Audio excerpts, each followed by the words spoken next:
Stranger Things Season 5 drops tomorrow. I'm recording this on November 25th. Season 5 drops tomorrow, November 26th. And I figured this would be the perfect time to rank seasons 1 through 4 here with you of one of my favorite shows ever. So I figured this will be the perfect introduction video, given, that season 5 drops tomorrow. And then once season 5 does come out tomorrow, I'll come back and then maybe I'll make another video ranking all the 5 seasons, right? Who knows? Maybe season 5 will rank as the best, but we'll see, right? So, but in the meantime, I figured it will be good to give you my thoughts before the drop of season 5 tomorrow. And then we, like I said, we will come back and then maybe do another ranking with season 5 together. So I've prepared here for you guys a quick tier list. Let me share my screen here. Sorry guys, if I'm looking down here, it's because my computer screen is down here. But yeah, as you can see here, so Stranger Things seasons 1 through 4 ranked. And then I've kind of made it here with numbers 1 through 4. So I'll just walk you quickly here through my thoughts on this tier list. So basically, Straight to the Upside Down would be 4th place, so my least favorite. Scoops Ahoy would be 3rd place. The Mike and 11 would be 2nd place, and Max's Mixtape will be my absolute favorite season. Okay, yeah, but before we do all of that, make sure to smash that subscribe button, like this video, comment. It will help me out a ton if you do that, and then we can get started. So, in last place, so Straight to the Upside Down. Now, let me clarify, and this is one of the reasons why I like Stranger Things so much, is because even the last season, which would be my least favorite, I still think that it's really good, right? So that's the thing about Stranger Things that I enjoy so much, is even the 4th in this case, or my least favorite, is still a lot better than a lot of shows out there, right? But with that being said, we do have to put something in 4th place. Oh, and by the way, I should mention that I just rewatched all of the seasons from seasons 1 through 4.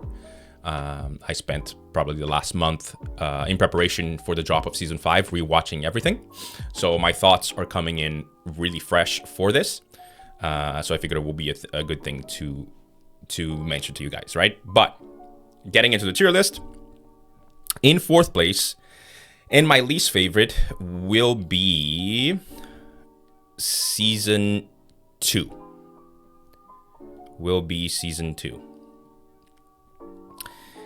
Now, why do I think season 2? Now, so let me preface it by saying that season 2 has really important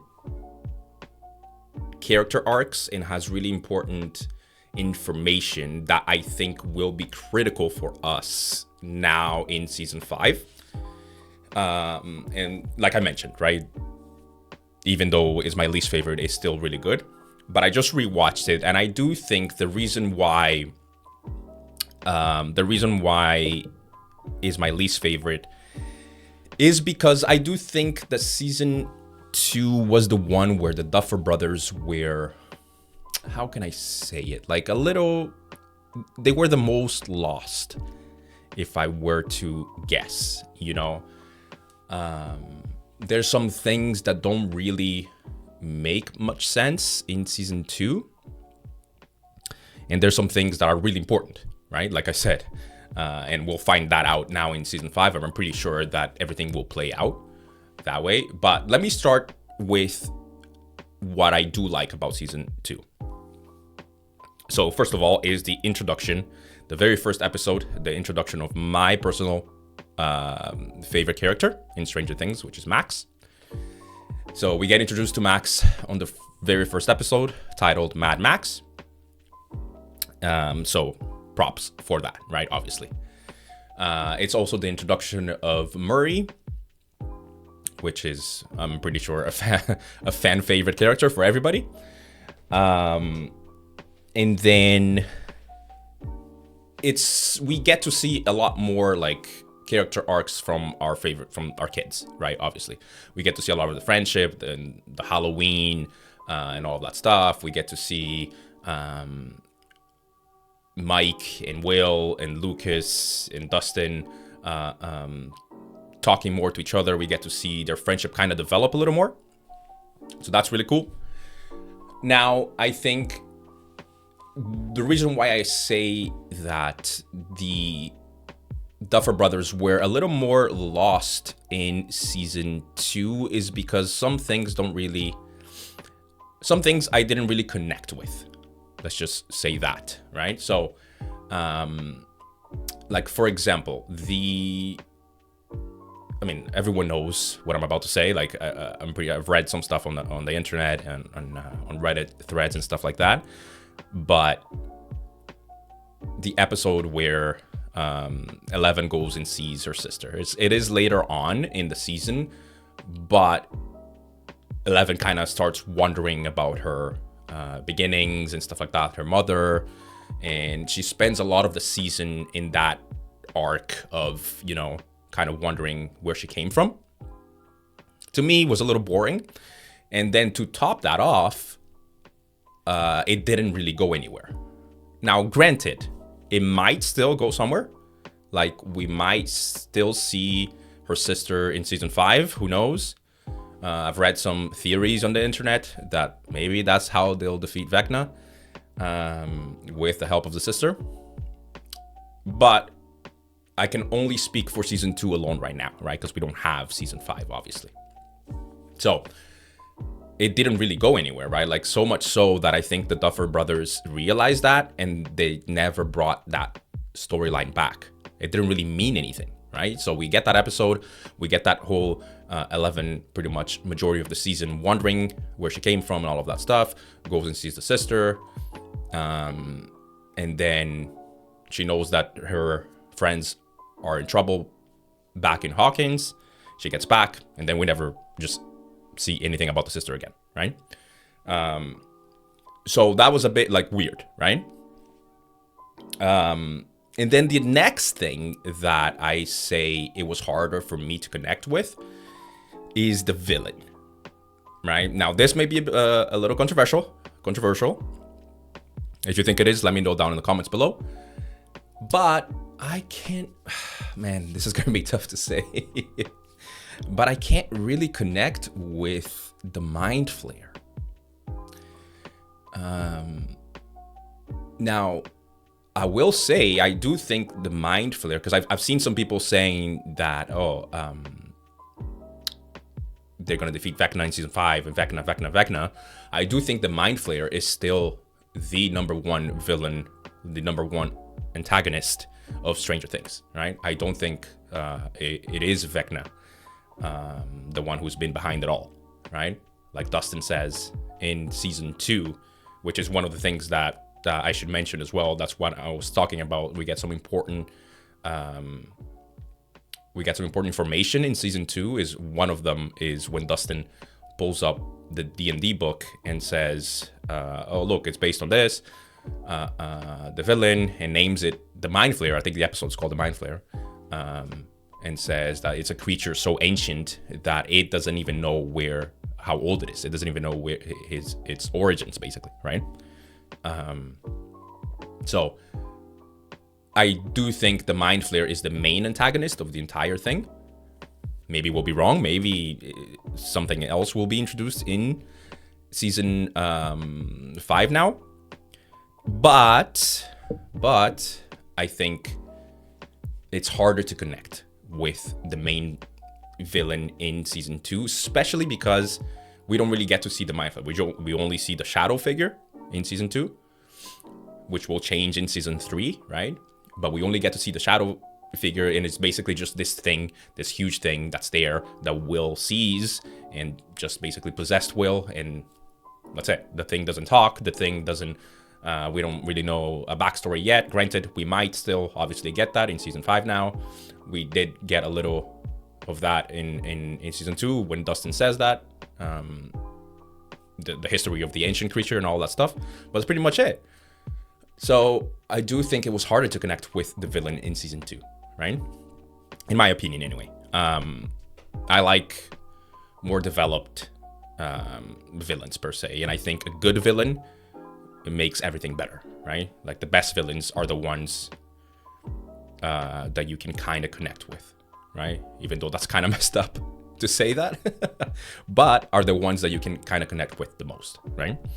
So those are the reasons why I think I would put season 2 as straight to the upside down there, right? On my tier list. Now, moving on here, just take a sip of coffee. Moving on to Scoops Ahoy, third best. Third best, I would put season 3. Okay, season 3 would be the third best. Now, like I said, I just rewatched all of these seasons. So I'm coming in with fresh set of eyes.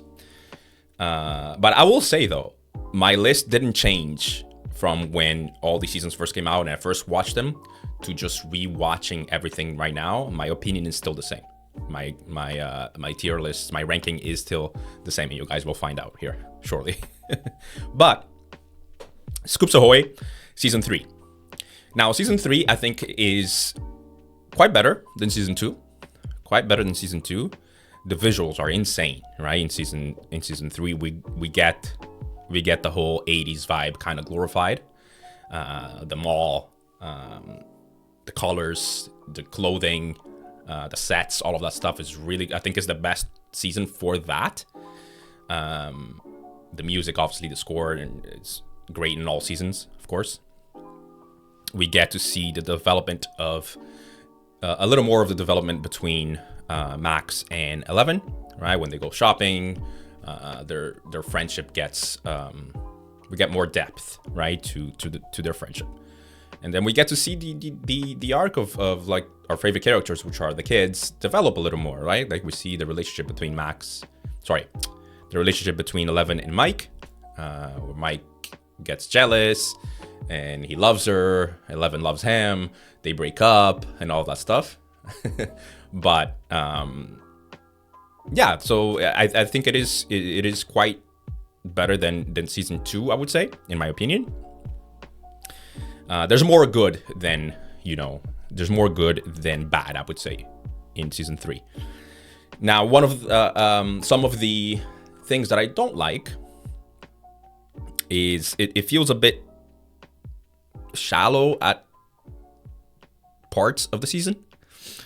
Some weird stuff happens too, like when Lucas is drinking the Coke. It's like you can see that obviously it was a sponsorship, right? Like Coke probably 100% paid to get that little section, 15-second clip, 20-second clip into the episode. So we get that is a bit weird. And then, but the main thing that is harder to connect with season 3 for me is the same reason. So you guys will see that at least I keep it consistent. If you disagree with my opinion, at least you'll see that it's consistent, is the villain. Granted, we do see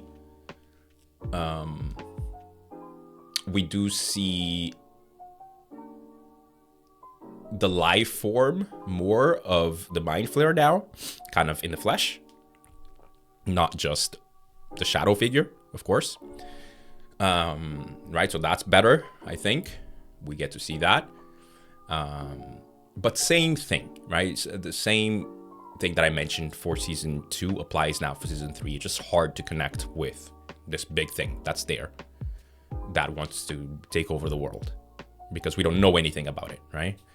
Like I said, maybe we will now in season 5. And I believe we will. I trust the Duffer Brothers to kind of explain all of this, what the Upside Down, all of this is, what the creatures inside of the Upside Down are, and all that stuff. I do trust them to like not leave that up in the air and we never get answers. But like I said, it's harder to connect with this big creature that's there and just wants to take over the world, right? We don't get a backstory. Again, touching only on season 3 now. We don't really get a backstory. We don't really know anything. It's just this thing that's there again, the possessed will, and that wants to take over the world. So it's harder to connect for me with that villain. Now, some good things too is Billy, right? Obviously, Billy is a good, I think, villain for that season. Granted, they do try to like redeem him a little at the end, right? When he's like has 11 in his hands there and is kind of trying to kill her, and 11 goes, you don't have to do this and all that stuff. He kind of saves her, and then the mind flayer kills him, right? Spoiler alert. But so those are a good thing. I think Billy was a good antagonist for that season. And then we get a little more development, obviously, between Max and Billy. Again, Max is my favorite character, so anything relating to her, I'm biased to talk about that. But yeah, I think some good things. Like I said, the visuals and all that stuff is a lot better. But yeah, I would place season 3 there on the Scoops Ahoy character section here. And then moving on, the Mike and 11. So the Mike and 11 tier list. Sorry, the Mike and 11 spot. I would place, drum roll please, I will place season 1. Season 1, which leads me to put as my absolute favorite, season 4, Max's mixtape. Okay, now let's talk about season 1 for a second. Season 1 was great, right? Like, came out in 2016, I believe, if I'm not mistaken. It shocked the world. The visuals, the music, the score, the direction, our kids, right? We connected with the kids, driving down their bikes in the streets. It's dark. You see the lights. You see the big 80s score playing. It was really, really good, right? A completely original story, which we need all the time, right? Everything nowadays is more of a prequel, a sequel, or a copy of something else. But at least this, we got that full-on original story from the Duffer Brothers, right? We can attribute also, I think, binging to season 1 of Stranger Things. I think when it first came out in 2016, we didn't really binge shows before that, right? If you recall. So we can attribute binging to season 1. Before then, we used to just watch things an episode at a time, which some people think may vary. Opinions may vary on this. Some people still like to watch it an episode at a time. Some people like to binge it, but we can't deny that it changed everything because of that, right? The binging. So, and it was almost perfect. Like, to be honest, there's really no complaints about season 1. It was really good. A show that brought back kids for us to connect with. And I think like the Duffer Brothers took it to other studios and they rejected it because they told them that change your characters. Like, we don't think people will connect with kids as the main characters of the show. They're completely wrong. Netflix took it on, and obviously everything was proved wrong, right? About that. We can connect deeper, I think, with kids, right? Because we see them grow. So yeah, it was almost perfect. Like, Winona Ryder is so good, right? In season 1, like, her acting is tremendous in season 1. If you haven't rewatched season 1 in a while, I recommend you go and rewatch it. It's really, really good. But same thing, and again, I'll keep it consistent. I think same thing for season 1, and the only complaint that I would have about season 1 is why I couldn't connect more, and why I placed it under the Mike and 11 category here is because of the villain as well.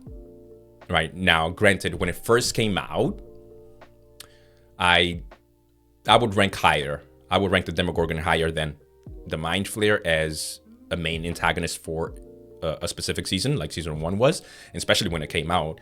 When Will is first taken, you see the name is perfect, right? For when Stranger Things first comes out, Stranger Things, and you see the episode where he was taken, you have no idea what's going on. The name is completely appropriate, right, for what happens. But same thing. The Demogorgon is something that's there that, doesn't really talk. We don't know a backstory to. Again, I will always preface by saying maybe we'll find out everything now in season 5, but I can only go by what each of these seasons give us, right? So like I said, the villain is a bit hard to connect with because, again, it's just this thing that doesn't talk, doesn't have a backstory, we don't know anything about, but it just wants to take 11 or just wants to fight, wants to come into the world, basically, right? So I think that's the reason why it was harder for me to connect. But other than that, no complaints, right? About season 1, the characters are amazing. We can connect with all of them. And then it was the introduction of this big, wonderful world, right? So same thing that we get with other fantasy franchises like Harry Potter, Lord of the Rings, Game of Thrones. It's the introduction of this big world that we are going to come to enjoy, right? But yeah, that's one of the reasons why I put season 1 in the Mike and 11 category. And then my absolute favorite is season 4, right? Now, season 4 is really good. Again, I just rewatched it and I was like, man, this season's good. Which is hard, right? Because typically, majority of the shows or movies even that we watch that are like trilogies, 2 movies or more, it tends to get worse, right? Everything is like, usually the first one is the best and then you can't really keep up with the first one, right? There's only a few cases where it's the opposite of that.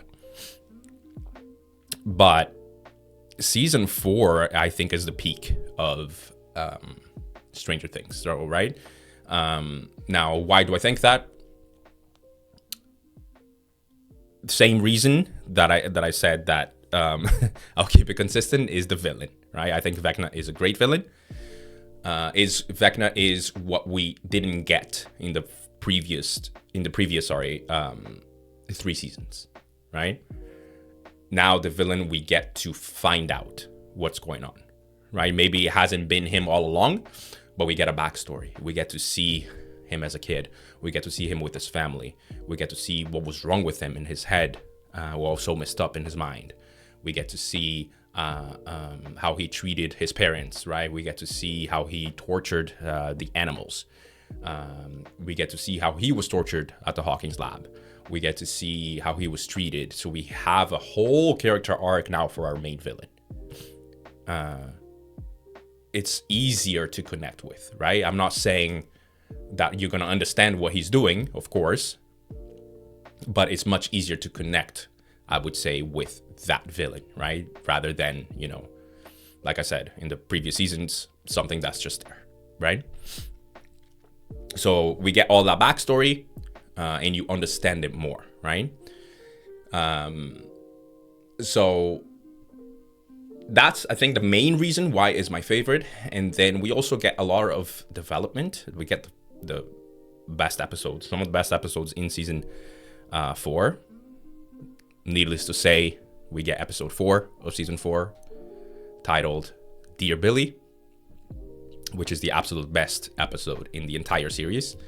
And it can, like, Sadie Sink should have won an Emmy based on that episode alone.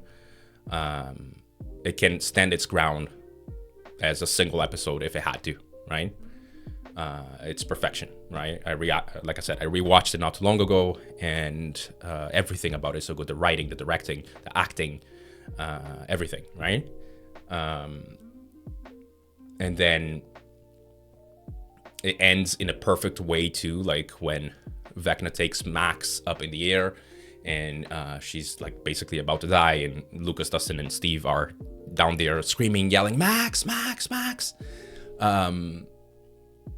They figured out the song. They put Running Up That Hill in her ears. That obviously saves her. She comes down, and then the camera starts to pan, and it starts to kind of fade. You'll see kind of the sunset as it's setting, and you'll see the three of them, Lucas saying, I'm here, I'm here, I'm here. And then Steve puts his hand on her shoulder, and then Dustin is there as well, and the camera's kind of fading.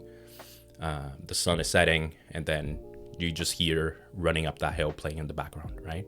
Just the instrumental, and then it fades. Perfect way to end that episode, right? And then we get to see also the backstory completely of Vecna, right? Obviously in the later episodes, the massacre at Hawkins' lab. We get to see what happened exactly when 11 sends him to Dimension X, which is not the same thing as the Upside Down. I believe that will be explored now in season 5. We'll get the explanation of all of that. But we get to see that storyline, right? We get to see what really happened back then, right? So, yeah, and like I said, the development of my favorite character, Max, is explored a lot in season 4. We get to see her suffering from the ending of season 3, the death of her brother, half-brother, into season 4, where she breaks up with Lucas. They're not really doing well. Lucas still loves her, obviously, but she's suffering, and then Vecna tries to take control of her mind and this and that, right? So I do think that I'm biased to say that. So, because again, she's my favorite character, and a lot of the season was carried, I think, upon her shoulders. But I think she knocked it out of the park. And again, the villain is really good for the reasons that I gave you. So yeah, those are, I think, the rankings of Stranger Things seasons 1 through 4. Straight to the Upside Down, season 2, Scoops Ahoy, season 3, The Mike and 11, season 2, and The Absolute Best, Max's Mixtape, season 4. That's the next thing I should mention as well. The music, right, of season 4 is really good. Like the introduction, it's a brilliant way to introduce music into a show. Is kind of that a great song as well. And I should mention too the introduction of Eddie, right? Who Eddie became probably some people's favorite character, right? And it's the introduction and the death of Eddie.